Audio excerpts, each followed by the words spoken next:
Blah. Huh, getting a little bit low on health over here. I could really use a bite to eat. Oh sweet, a trash can. Let's just give this a punch. Oh yeah, turkey dinner. Perfect. Yum yum yum yum.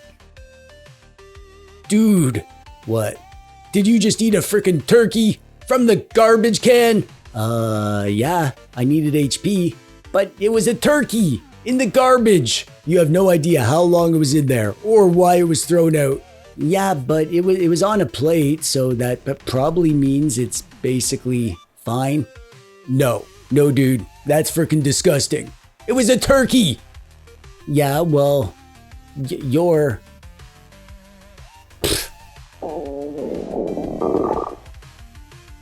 Uh-oh, I don't feel so good.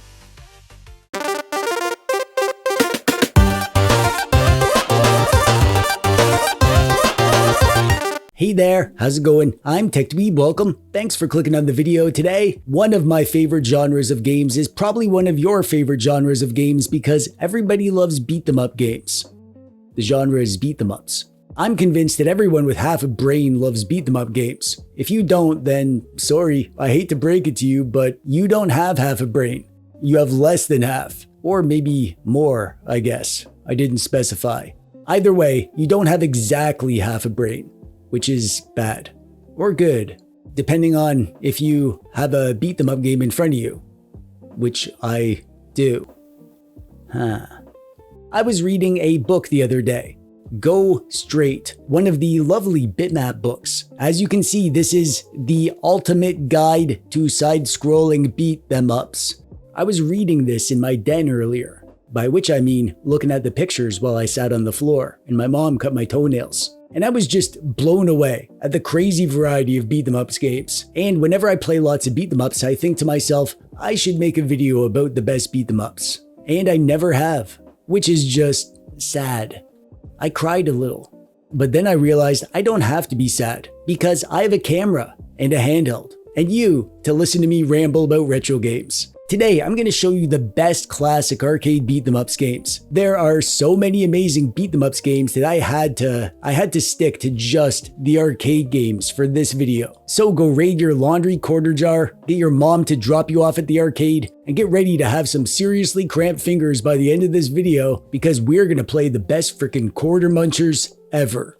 Starting with a game that is widely considered the first beat-them-up game ever, Kung Fu Master. This is when the world got to beat them up for the first time ever, through a 4-floor temple, punching and kicking your way through enemies who walk straight into your personal space like a bunch of jerks. Some come in low, some come in high, and it's up to you to figure out the timing and the spacing without the game explaining anything. Each floor ends with a boss, and then it's up to the next one to ruin your day. It's simple, a little janky, but you can see the entire genre forming right here.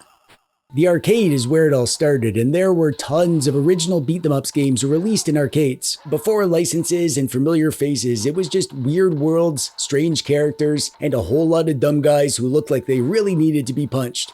Final Fight felt like the first really big step forward for beat-them-ups. I think it's the big, highly detailed sprites that make this one feel like a big leap forward. Cody is the balanced brawler, Guy is quick and technical, and Hagar is a literal mayor who solves crimes by pile driving people into the pavement, which honestly feels like a policy more politicians should consider. The combat is simple but super satisfying, with big chunky hits, weapons you can pick up and use, and enemies that love to surround you and then very quickly regret it. It's just an all-time classic. I still have fun firing this one up. My favorite setting for almost any game, really, is fantasy settings. Give me worlds packed with mysterious wilderness, dark castles, dungeons, and full of skeletons and lizard men and dragons to smash with my axe. No, seriously, give them to me. You can't, can you? Well, I guess I just gotta go play some Golden Axe then.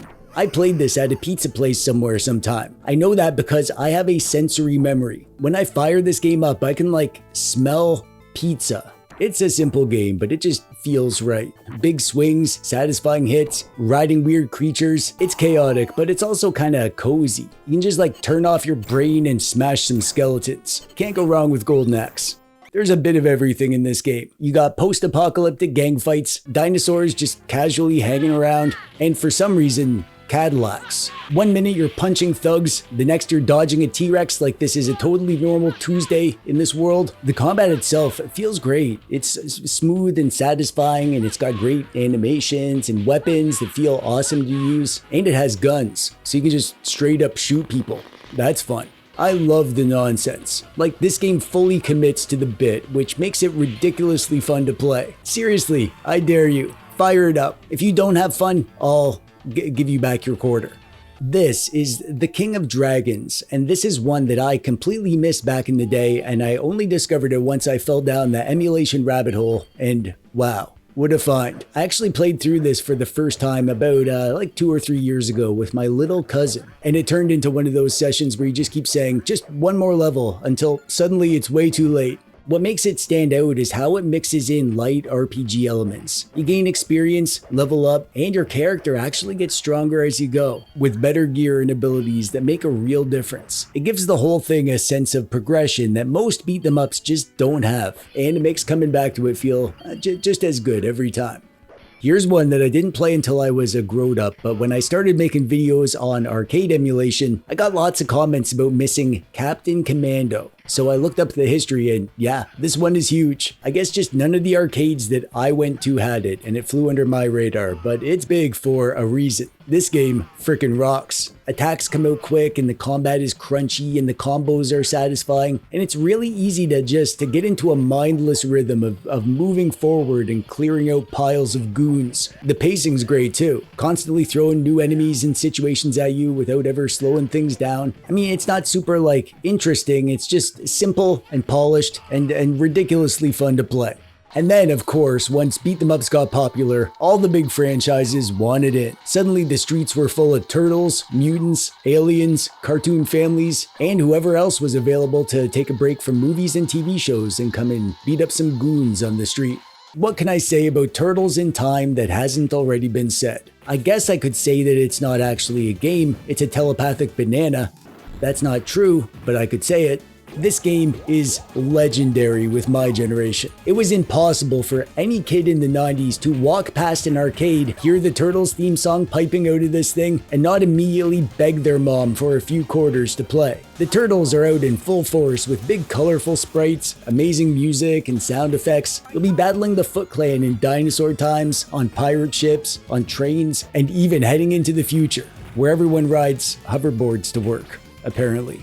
I was never big into superheroes when I was a kid. I didn't care about Spider-Man or Captain America or Batman or Superman. However, for a little while, I was pretty darn big into X-Men. And so this is another one that siphoned away many of my quarters back in the day. X-Men is just pure chaotic superhero nonsense packed into a cabinet that honestly feels too big to exist. 6 players at once. You got Cyclops blasting across the screen, Wolverine shredding everything in sight, Storm calling down lightning, Nightcrawler flickering and teleporting all over the place, Colossus just being an absolute tank, and Dazzler dazzling whatever she did. The screen is constantly just exploding with powers and enemies, and it somehow never feels out of control. It just feels like you're inside a giant ridiculous X-Men fight scene, and that's all an X-Men arcade machine needed to do, and it did.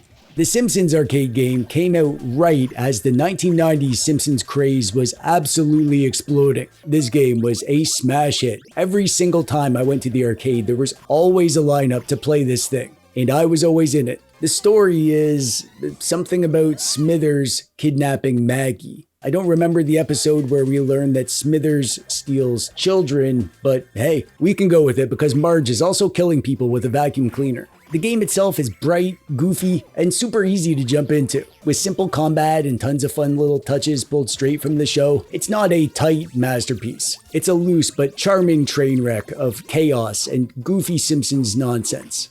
Here we come to Dungeons & Dragons Shadow over Mystara. I played through this a good number of times and I still keep finding things to love about it. The crazy thing about this game is that it's Dungeons & Dragons. That's a pen and paper RPG. It's just baffling that they found a way to make an arcade beat 'em up of Dungeons and Dragons, but gosh darn if they didn't frickin' nail it. In addition to the tight, satisfying beat 'em up action, you get RPG mechanics like leveling up, gear and items, a branching story where your choices matter, and even though they managed to get in a good bit of complexity, it's still the same kind of mindless fun that you want in a beat 'em up game. This one's special to me. It's my favorite beat 'em up game, easily.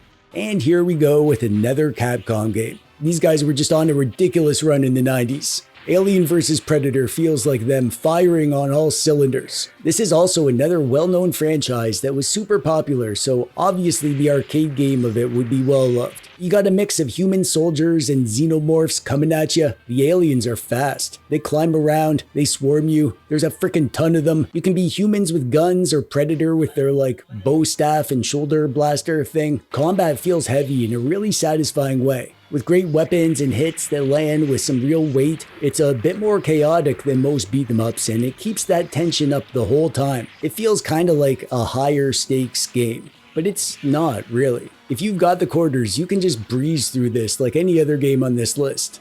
And I wanted to end with a few lesser known games that don't get talked about much. The weird little beat 'em ups that were tucked away in the corners of arcades or random pizza places that were still amazing, like Night Slashers. A bit of a lesser known game for sure, but it really deserves more attention. This one is really unique. Instead of beating up random street thugs, you're going toe to toe with zombies, mutants, and all kinds of gross horror monsters. It's like an arcade B-movie horror game. The vibe is dark and spooky, but like in a cartoony way, and the enemies do feel a little bit more aggressive and unpredictable than usual, which does help sell the tone. It still has that satisfying arcade feel, but I like the horror twist. It gives it like a totally different flavor. Where I'm from, Bucky O'Hare isn't a super well-loved character. It's one of those like, we have Disney at home kind of situations. But the game is a hoot. It's bright and fast and fun and just packed with Saturday morning cartoon energy. You got this whole crew of characters to pick from, each with their own feel, and the action just keeps moving without slowing down. Good variety in the levels too. It looks like it's for kids, and maybe it is, but I'm not ashamed to admit that I love playing it. It's easy to pick up, super fun in co-op, and it's kinda better than it has any right to be. Growl has a bit of a discount Indiana Jones vibe to it. In this one, you're taking on poachers and rescuing animals. Kind of a nice change from some guy walking around killing everything that moves for revenge or whatever. The game throws weapons at you constantly too. Whips, guns, swords. It's a bit slower than some of the smoother brawlers, but there's something really satisfying about taking it slow and being more methodical. I also like the art style here too. It's got kind of a mature look to it. It's like a look of its own, and it makes me want to fire it up every time I pass it in my games list. I didn't know about Battle Circuit until a friend showed it to me, and he described it as ridiculously stupid. And yes, he was right. Everything about it is over the top. It's just bonkers. The characters are super weird, and each is very different. The enemies are just as weird. You got crazy special moves, screen-filling effects, and a pace that barely gives you any time to process what's happening before you're whisked away to the next area full of nonsense. It's a little crazy, a little confused, and it makes basically no sense at all. Like me.